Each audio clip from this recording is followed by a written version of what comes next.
Need a hand, little man? Insult me again and you'll taste the tip of my blade. Welcome to Watch Mojo, and today we're counting down our picks for the most regrettable live-action versions of beloved animated movie characters. If you're looking for the Rolodex of rage that is the TV version of this list, just scroll through our catalog and you should find it. What are taxes? Nothing you need to worry about, especially now that you're not going to be famous. Number 10, Alice Kingsley, Alice in Wonderland. The witty, inquisitive, and spirited little girl from the original turns into a Victorian-era maiden burdened by society in Tim Burton's live-action adaptation. My face won't last, and I don't want to end up like... But this is happening so quickly, This Alice is much older and disillusioned by the constraints of her reality. That said, it's not like she comes alive in the fantastical Wonderland, or rather, Underland. Mia Wasikowska's heroine remains cynical and quite unmoved for the most part. I'm still dreaming. What did that to you? Banner bandits. The Bandersnatch? Well, I'd better have a look. What are you doing? The chosen one trope is forced upon her, but the character development expected of such a coming-of-age story is missing. The only way we know the journey has affected her in any way is because we're told so. There's a place called Wonderland. 6. I can slay the Jabberwocky.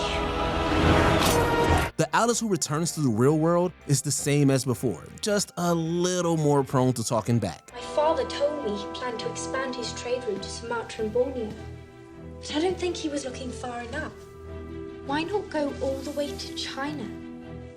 It's vast, the culture is rich, and we have a foothold in Hong Kong.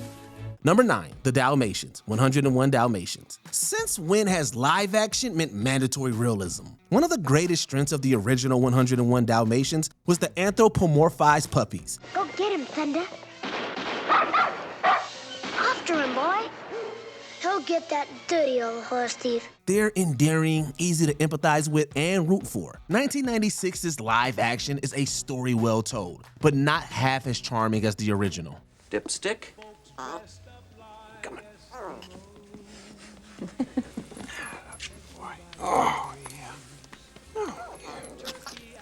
yeah. Don't get us wrong. The actual furballs in the movie are certainly adorable, and evidently took direction surprisingly well. However, the rush of oxytocin that the animation supplied has no replacement. We have to get back to London somehow. What about the others? What'll they do? Birdie, we'll take them home with us. All of them. Admittedly, we imagine CGI animals would have been better, but other live-action projects like Tim Burton's Dumbo proved that it might not always be a good idea. At least we got Glenn Close being an absolute diva as Cruella de Vil, which we'll take as a win. Anita, those dazzling dogs. And you must be Rufus. No, it's Roger, and it's a pleasure, Miss DeVille. What's a pleasure? Number 8, The Three Fairies, Maleficent.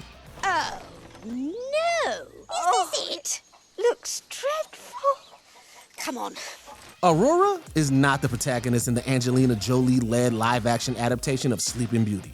It is Maleficent who was given a heroic turn in Robert Stromberg's film. Oh dear.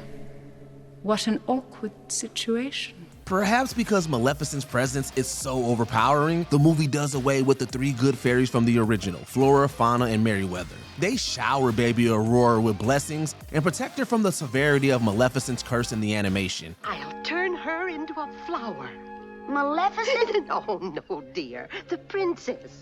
Oh, she'd make a lovely flower. However, their live-action counterparts, Flittle, Knotgrass, and Thistlewit, have little to no presence. As Aurora forges a deep emotional bond with Maleficent, there is little need for anyone else to protect her, so it makes creative sense to reduce Flora, Fauna, and Merryweather to pointless pixies. But it's a pity nonetheless. They were fan favorites after all.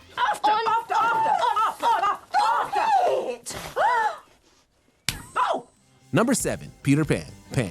Is this Canada?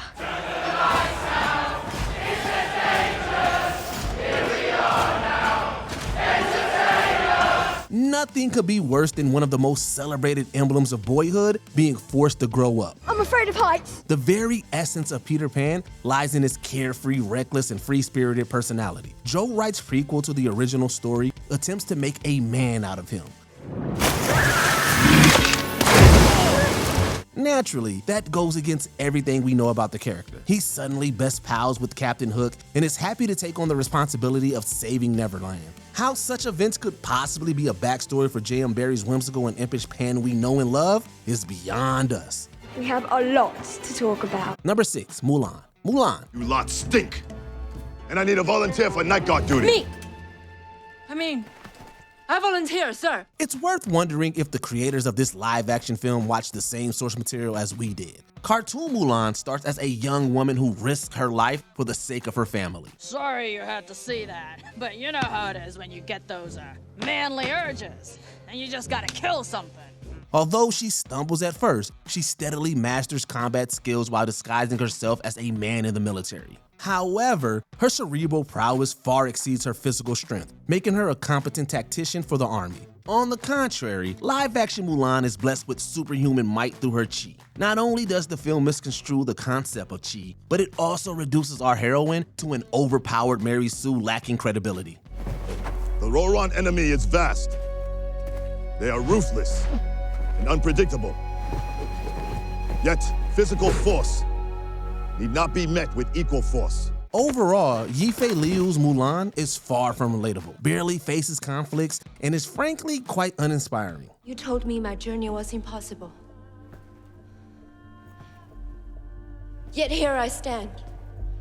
Proof that there is a place for people like us. Number 5, Motoko Kusanagi, Ghost in the Shell. This is Major. I'm on site, awaiting instructions. Let's get the elephant in the room out of the way first. Scarlett Johansson as Motoko Kusanagi offers a compelling performance that was approved by the director of the original film, Mamoru Oshii. However, even if we look the other way regarding the whitewashing accusations, director Rupert Sanders' take on Motoko is not the cyberpunk serve he thought it would be. Everyone around me seems to fit. They seem connected to something I'm not.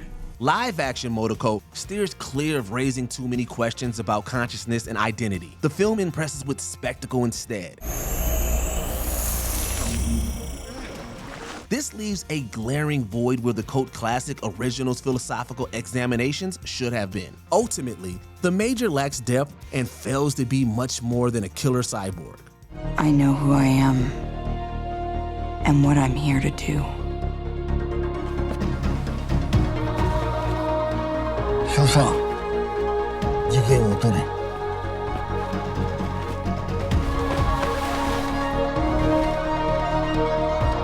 Number 4, Simba, the Lion King. Babysit? I'm gonna be the king of Pride Rock. My dad showed me the whole kingdom, said I'm going to rule it all. Is that so? Think about it. When I'm king, I'll have to give you orders. Tell you what to do. Real lions in a National Geographic documentary show more emotion than the CGI characters of this remake. Ha! I laugh in the face of danger. The heart of the 1994 cartoon lies in Simba's journey from an inexperienced cub with no real understanding of power to the king of the jungle. As he learns to overcome his trauma, viewers are thoroughly invested, hoping to see his father's image in him. Unfortunately, the photorealism sucks out the immersion and we're not nearly convinced enough to care. Do you see him? I don't see anything. Kuala Selamat. Look closer.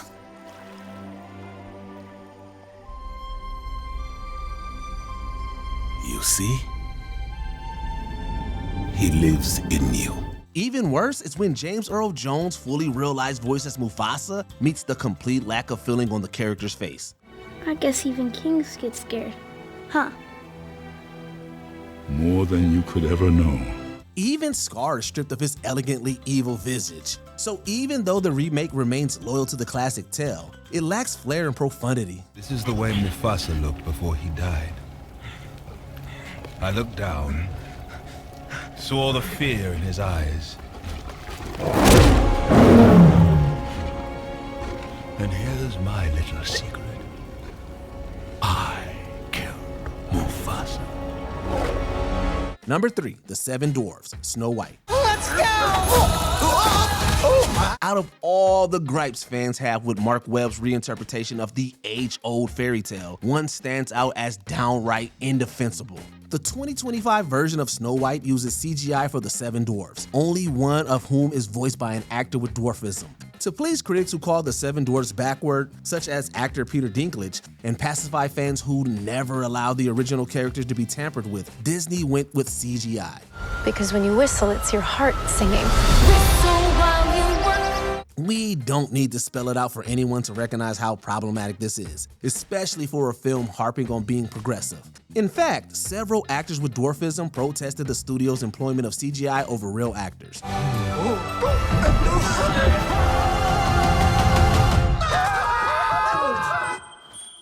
To make things worse, the animation was nightmare fuel. Everyone deserved better. It's a human. What did you think I was? Nothing. Ghost. You'll be safe from the Queen here. Number 2, Pooh and Piglet, Winnie the Pooh, Blood and Honey. Why are you doing this? We used to be friends. What? Stop. Please, I'm begging. I would have never left, I swear. We used to play together as friends. You can tell from the name of this movie alone that it's not a pretty little fable. Reese Frank Waterfield's dark reimagining of Pooh Bear and Piglet as oversized, murderous antagonists plotting against Christopher Robin for abandoning them is absurd to the extreme. It has all the hallmarks of a low-budget fear fest, like gratuitous gore and campy aesthetics. However, it is completely devoid of humor, which is particularly jarring given how hard it is to take this film seriously. If only it weren't related in any way to the charming 70s cartoon, it could have passed as a decent horror flick. Before we continue, be sure to subscribe to our channel and ring the bell to get notified about our latest videos. You have the option to be notified for occasional videos or all of them. If you're on your phone, make sure you go into your settings and switch on notifications. Number 1, the full ensemble, Pinocchio. Hello, Pops.